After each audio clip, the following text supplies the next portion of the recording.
To the Nebraska Furniture Mart Locker Room Show, where I'm joined now by Dani and Jared Kohler for tonight's roundtable. All right, guys, NFL training camp season is upon us, and at this time last week, the Chiefs putting a bow on their offseason plans, bringing back Chris Jones on a 4-year contract. What are your guys' takeaways on what this means for Kansas City's future? Jared?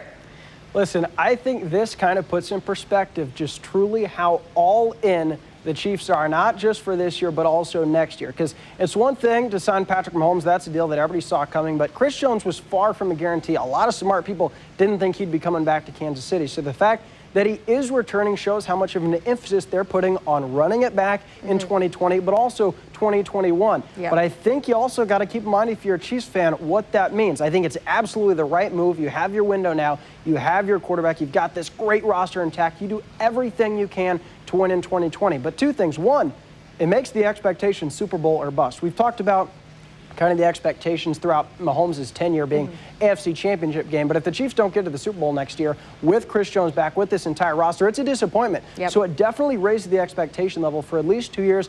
But you also got to keep in mind that there's a lot of mouths to feed. And right now, the Chiefs are giving out plenty of dough to Mahomes, Clark, Matthew, Jones. There's not going to be that much to go around when contracts start coming up next year, whether that be for Sammy Watkins or the year after with Matthew, Kelsey, Mitchell Schwartz. The Chiefs are going to have some tough decisions in the coming years. They're going to have to make some hard decisions and let guys go. So I think it's important for Chiefs fans to understand that they are going all in for this window, and looking ahead at 2-3 years down the road, it's going to be a lot tougher. But that's where you're counting on the likes of Mahomes and Jones to earn their contract. And if you do have to let Mitchell Schwartz go, Travis Kelsey, my heart would be broken. But you're counting on Mahomes and Jones earning their contract and making up for that loss. But listen, there's a lot of cooks in the kitchen here. Bottom line, though, I'm excited for 2020 with Chris Jones back. Oh, man, I cannot wait. Dani, I know you and I love Chris Jones in that locker room. Yes. How do you feel? Well, I don't think there are many people more excited in the city of Kansas City than the three of us that Chris Jones is coming back, that's for sure. But I do agree with Jared in the fact that these next 3 to 4 years are going to be Super Bowl or bust for these guys. You have that kind of stability before you do have to start making the really tough decisions, and guys have to start restructuring their contracts if they want to stick around. So do that as quickly as possible. That'll be the ultimate goal. But in my opinion, can we please give Brett Veach the Executive of the Year award? Because my goodness, I was joking with some of my friends earlier this week as well. You know when you play Madden and you can go in and choose franchise mode and then you can decide whether you want to actually have the salary cap on or off? Yeah. I think Brett Veach just went in there and he's just like, no, we're just going to turn this off. We'll figure this out as we go. So I think what he's doing and what his salary cap guys are doing is phenomenal. And how they've been able to puzzle it all together, I think is huge for the future of this franchise, because they can put a finger on, okay, this is how we can maneuver things in the future.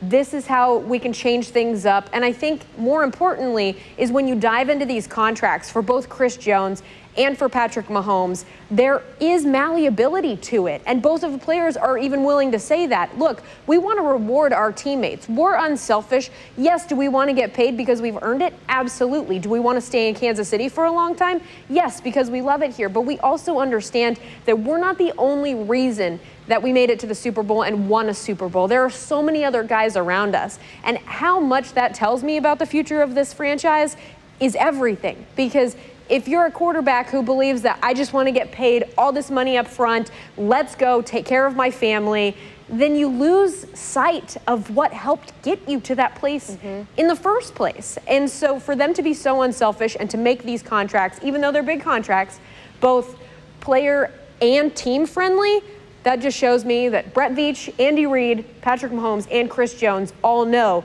that they can even survive past this 4-year window and even have a shot at another Super Bowl in the future because they care about the people that they have around them. Yeah, and Dani, you and I talked about that quite often on and off throughout the course of last season, that buy-in factor, right? That intangible thing that makes them just want to continue to be a Kansas City Chief.